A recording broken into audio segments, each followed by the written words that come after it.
we need crosswalks for shoemaker students at Ames and Winfield. From my knowledge, since I've been on the council, we get grants for the sidewalks. Those are grants that are subsidized through the chambers and EDC and the city council and the school district. So all four of those agencies, we just did one between Brookhaven and Rancilla. We did one in front of Reese's Creek last year. Those sidewalks are slowly coming through the neighborhood. When you said we need one for Ames and Winfield, from my understanding, they will have to do a crosswalk thing, see how much traffic is going on there. And then they see how much traffic is going on, what time of the day, and that's what grants do you get a sidewalk and a crosswalk. When you say a crosswalk, that means that every kid, like over at Ellison, they have to go down to the street. And we're talking about teenagers now. If you ever go over there by Ellison, everybody gonna go down to the four-way stop sign. Okay? So, when you say a crosswalk, they're gonna look at that. I'm not an expert in that. The police, the code enforcement, and the TechStar get together and put that rope out there. Now, I will tell you this, all of Ames Grove don't belongs to the city of Killeen. Some of it does. Winfield, you're talking about Winfield down at the back. Winfield belongs to us. But when you say Ames Road, we have to coordinate with the state to even mess with their road. We don't want to paint their lines on their road. I get a lot of calls about Cliff Creek. We don't own Cliff Creek, that's a state road. We don't own Stan Sluter. Our city and county have to go through the state. I know they said crosswalk at Elms and Winfield, just knowing the area and the traffic that the kids have. Is there, I know you explained as far as how the process to get a crosswalk. What about putting a crosswalk midway through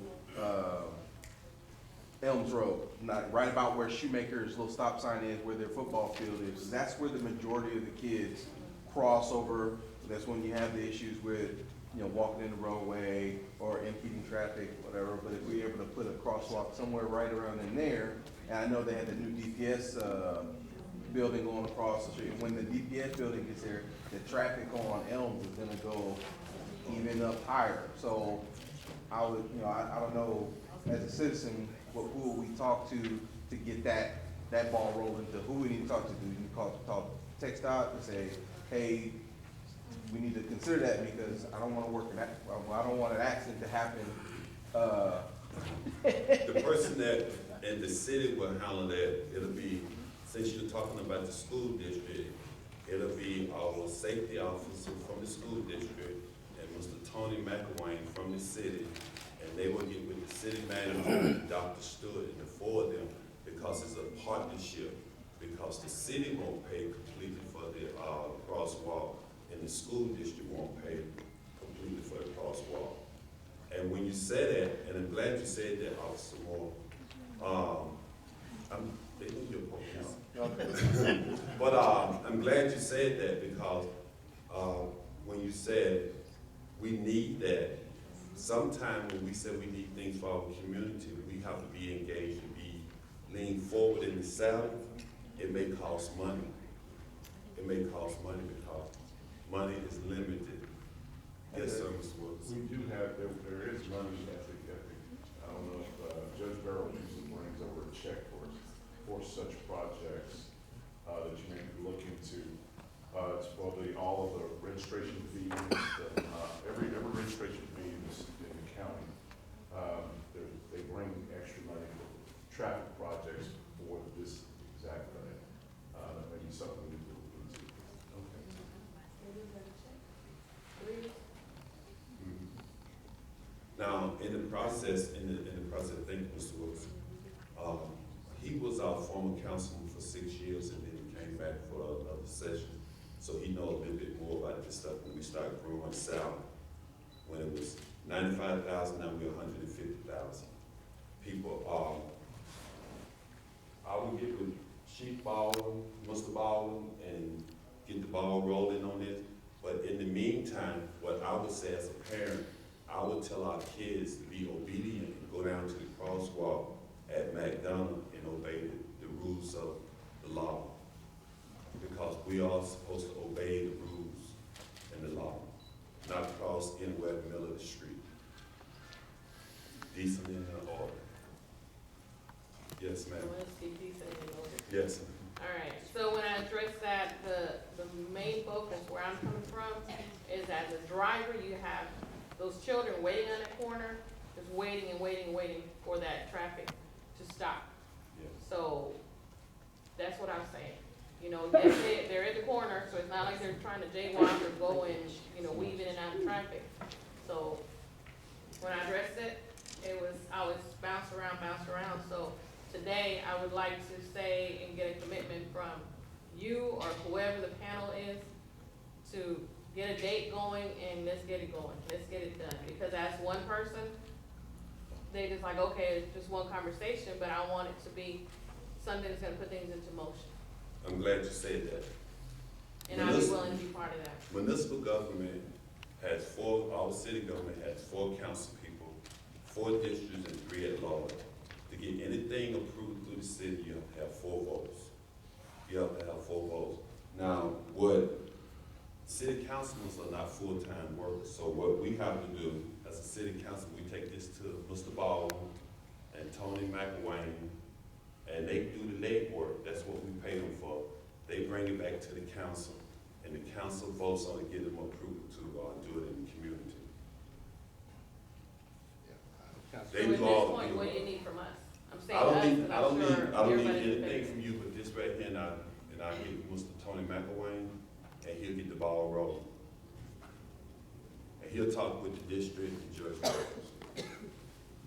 The crosswalk at Ellison, the county is looking at putting, well, TxDOT is looking at putting a walk, light right there. Now, Okay. you know, the ones that you We'll said, take that that too. 5 minutes hands up, they're looking at putting one right there. Because I know we knew about the recent accident that happened there with the child getting hit. But they're working on that. TxDOT is working on that right now. So, I got his name, he goes, I know what church he goes to. He goes, but he's The music man at Anderson Chapel. yeah, he's working on it. They're working on it right now. That I know that one is, but I don't know about the one about. That's for Ellison specifically? That's Ellison, the one at Ellison specifically, that crosswalk right there at that convenience store. I think it's an issue in both places because the kids are creating the walkway, so we don't put something there to. Well, that's why I said, Coach Cloudie and, Mr. Rooks. And, I'm gonna go back, I'm gonna keep going back to this, and it may be like a broke record. All my kids went to Shoemaker, and I lived in the back part by Live Oak when they was building all that up. But my little Mahogany, she walked all the way down Watercrest, all the way down to Clear Creek, all the way up, and met her teachers and principal at Shoemaker, because that's what I demanded, and that's what I taught her to do. When we come together as a community, while we're working together, we need you all to program the kids how to obey the law and how to work with the law, because it's gonna be a process. If I get this to Mr. Tony McElwain tomorrow, Monday, you won't get a crosswalk in a week. You won't get a crosswalk, so we have to work together. We have to work together. I figure realistically, obviously, it may not happen before the Next school school year. year. Yeah, but at least before. the No, school sir, year. I tell you right now, it won't happen before the end of the Before school that? year. No, I'm talking about before the next school year starts. Yeah. I mean, cause I'm just a question, when's the new, DPS, or not DPS, but, driver's license place supposed to, when's that supposed to open? It's supposed to open up 1 April. Oh, 2017, 2017. Wow. But we have a sidewalk on the side of Shoemaker. Oh, I know they got a sidewalk. Yes, sir. That the sidewalk's not the issue.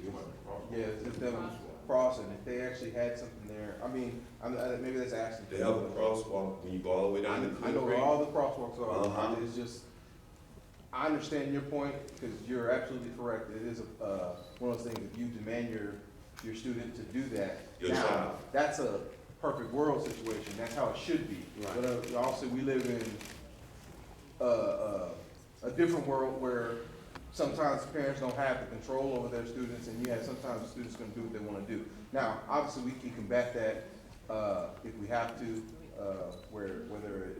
but ultimately it comes back to those parents anyway when you start. I'm glad you said that, Officer Moore. That's why I invited Dr. Keith Holly. He's a counselor, and he volunteered to work with parents and kids that don't know that parents are authority and teachers are authority. You have to be obedient. You have to be obedient. I had 3 girls, they did exactly what I said. Yes, sir. Yeah, Mr. Moore, in a perfect world, if we were all obedient, even to include adults, we wouldn't have our prison population growing like it is. But when we're talking about kids, especially when parents aren't there to supervise, we don't get that kind of obedience that we would hope for, even if it's taught in the home. Why doesn't, in this case, I don't know if it would come from city funds or maybe KISD, I'm not for sure. The best commander I ever had in the military when I was in Alaska, what he did is he went around during the snow season. And when he saw paths, he understood that there wasn't a crosswalk there, so he knew that's where he needed to put a cement crosswalk where soldiers actually crossed. You're telling me that this is a few months process or it won't happen, but ultimately we're talking about kids' safety, okay? So then why don't we? I don't know, so I'm asking. Let me answer. You already said 2 questions, sir. Okay, Okay. First of all, we all know it's a kid's safety. right, Second of all, the kids don't have to leave the campus during the daytime. right.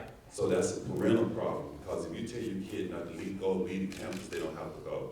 Who's going to That's supervise okay. that during the day, though? The parents aren't there. They're working so that they can provide for the children to be able to go to school. Okay, now, sir, Yes, sir. now this is one of those things that they come from the parental side house. Every time I'm asking Mahogany and Nicole to do something, Yes, I'm sir. not looking at them. A teacher never called me from Shoemaker and said Mahogany did something wrong. They called me and told me she was on the AB honor roll. And I said, and you said in a perfect world, we do live in a perfect world, and we as parents have to play a role in raising our kids. We cannot put a police officer or a public school teacher at every corner and say, this is your kid, this is your responsibility. Because that's not that teacher kid, she's there to educate that kid. The parent, God gave us that kid, and we're supposed to help raise that kid. I'm in agreement with you 100%. And I would tell you congratulations and thumbs up on the way you raised Mahogany, all right? Me too, I am fortunate, only because I married up though. My daughters did well, all right? It wasn't because of me. But I do happen to know that when my parents weren't there, and sometimes even when my wife is not here now, I do things maybe I shouldn't do. Not illegal or even immoral, but I spend money at restaurants, for example. But what I would tell you is that, what I would submit is then why don't we, at those places that we know are a danger, and children are inherited to cross until we can provide for that, why don't we put some type of supervision? Because to expect parents to be there who are employed is not realistic. They're not going to be there between now and May. So if we put someone that was either city sponsored or KISD sponsored or somewhere in between, in the great program that Ms. Wilkerson spoke about, and she's absolutely building.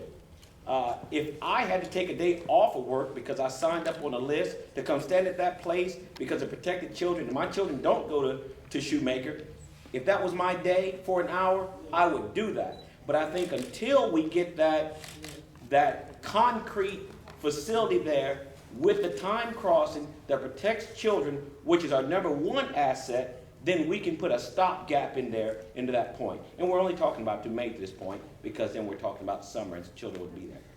Do I have any volunteers? Well, I would. Okay. well, and here's my other Ms. question though. Wood, could I want you to sign this, I Ms. will. Wilkerson gonna address this, Yes, sir. and I want some faithful servants, Monday Yeah, through Friday. that's me. So then, if there are adults, or maybe they have like a little life vest, or whatever those Yeah. crossing vests or whatever, Sure. just so that they're identified, because we don't want, the other problem is we're trying to tell the kids we don't want them to cross in places that we don't want. So only if there is, or maybe identified as this is a crossing walk with a stop sign or something, so that kids know this is an appropriate place that you get to, because we see it's a problem area that we're addressing. Not just that, oh, we're letting you jaywalk, and maybe even the first couple of times have police presence or something like that, because they're already at the high schools anyway after school. I'm sorry. I was just gonna add, well, now with that whole, if we did have that crosswalk there, that's now a traffic control point. So it's not like it's gonna be there. They actually, you got that sign up, you go across that sign, Yes, and that's a big sizable ticket, so. Yeah. yeah, And it's not gonna take till No, that's on my 2018 to bad. happen. that's right. At least it's Right. a temporary fix That's until correct. we can move forward with volunteers and other people to help I was us. gonna say, money is always an issue, Absolutely. You have to go to work to pay your bills. The district doesn't have money to hire a whole new crew of parents to come watch. And volunteering is very important, and we need you. And that is exactly what the CARES program is about. It's committed to achieving respect for educators and students. And so our CARES members, we're getting them vests, we're getting them an ID badge, and we want them posted at lunch. We want them at McDonald's and Wendy's and in front of 7-Eleven.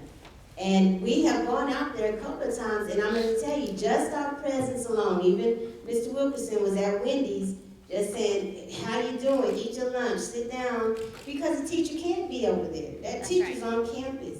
And Ms. Forsythe said she needs people in front of the building, just to be visible. And we had a meeting with a group of students, Ms. Capito was there, and they talked about the tennis court. Right behind the tennis court at Shoemaker,